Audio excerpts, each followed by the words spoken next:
direction, but so that's what I'm thinking is where I'm thinking about the teacher gap and area of growth that I would like to see. So let's dig in there because I think you're right. We need to define what is the thing that we would want to see changed in our classroom. Mm-hmm. What's the classroom level change, and then what would be the corresponding teacher change? And I wonder. So you're saying you feel like you would love to see her pushing the level of rigor even higher? Higher and more appropriate. Okay. So what would that look like on the classroom level, on the student level? What would students be doing? On the student level, I want to see them engaging more with questions. So let me pause for a second. On the end of course test, there's going to be depth of knowledge 1, 2, and 3 questions, but majority 2 and 3. Mm-hmm. I want to see them engaging more with depth of knowledge 2 and 3 questions, which are the questions that require you to read a word problem and figure out what you need to do in the, figure out what steps do you need to take to solve the problem. I want to see them actually engaging more about that and more of the class to be about how do I approach versus just how do I do this problem. I want to see them struggling more with that. Let's iron out the misconceptions on that level. Yeah.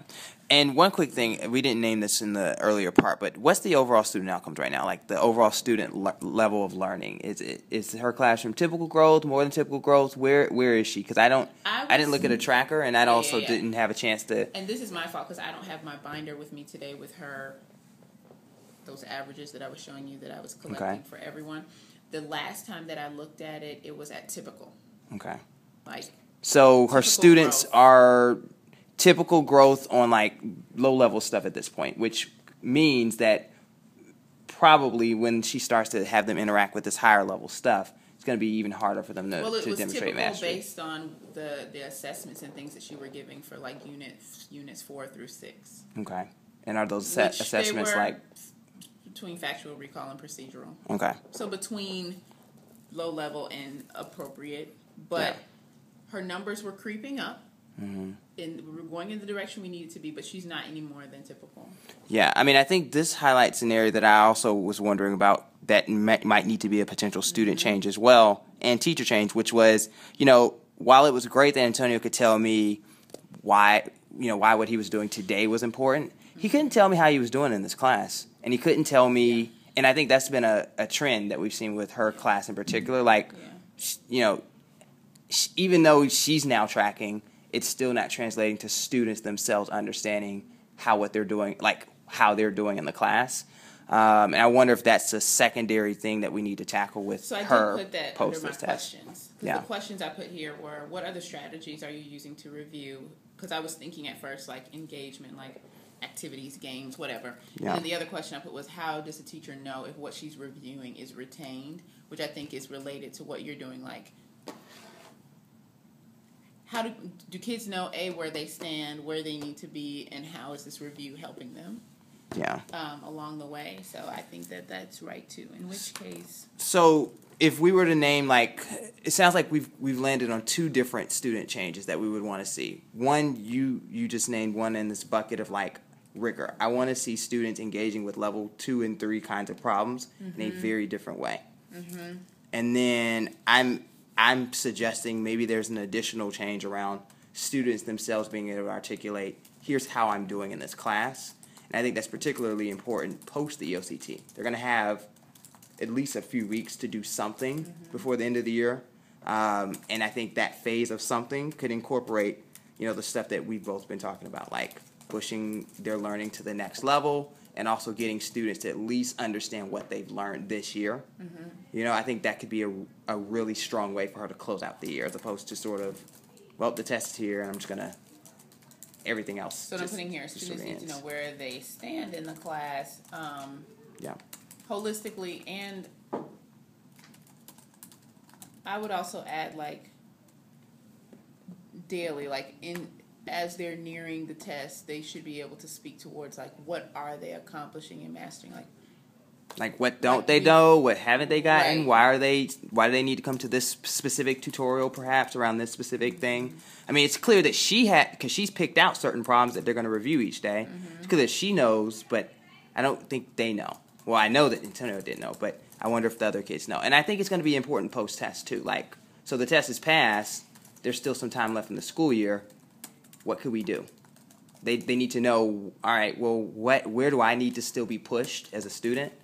And I think she could use that time to, like, really push kids and help them take ownership of what they're learning. What would it require for her? What would she need to do to set up this classroom level change or student level change? Well, I think one thing that, and this might be a question because I don't want to make the assumption that she has not done this. Yeah.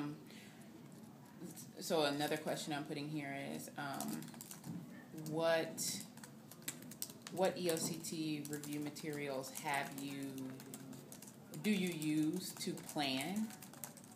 And the reason why I'm asking that is because there is not a sample test, but there are release test items in a teacher annotation guide on the GeorgiaDOE.org, Georgia.org, whatever website that tells you this question is a DOK 1, this is DOK 2 and 3, so that you can see for yourself, like, this is what it looks like and requires.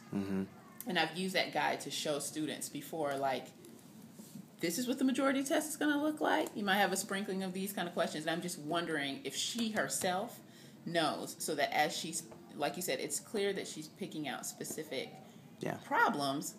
If she now knows what types of specific problems to pick out, then she can hone in on that. So I think what it's going to require on her end is making sure that she's planning with the right context and knowledge in terms of what types of questions to pick out. And I think if she does that, then the conversation in the class and the things that kids are tackling is going to naturally shift to just not computational things like, what should I have taken the square root of? It's going to say, how should I approach this problem? Like, what thing did we learn all year is going to help me get to this? Which is the kind of conversation you need to be having right about now. Yeah. So that's the teacher level change that I would want to see the next time, is evidence of her using and having the knowledge of those higher level questions. And what would you need to do to help, foster that? Like, what do you think you need to do with Yoshana to make sure that she can understand these teacher changes that you're thinking that she needs to implement? I think it's a little bit of fact-finding on my part and maybe a pinch of skill building. Fact-finding in terms of me literally just asking her, like, what are you using? I can tell that she's using the coach book, which I think is on the right track. I can tell she's using that other green book, which is good for skill, but I don't know what else she's using to inform her practice. So I need to find that stuff out, which I think can be, like, great pre-work to a conversation, which is like, give me a rundown of all the things that you're using. And then in our conversation together, it can be some skill building around, like, these things that you're using, like, these things fall into the bucket of nice to haves, and these are the things you really need to be tailoring, and this is how a lesson would sound like if you were using more of these, questions. So instead of pushing kids to come to the board to work out a problem, Yoshana, you might want to actually just push the kids to determine the method. Like, so they can think through the problem solving. Exactly. So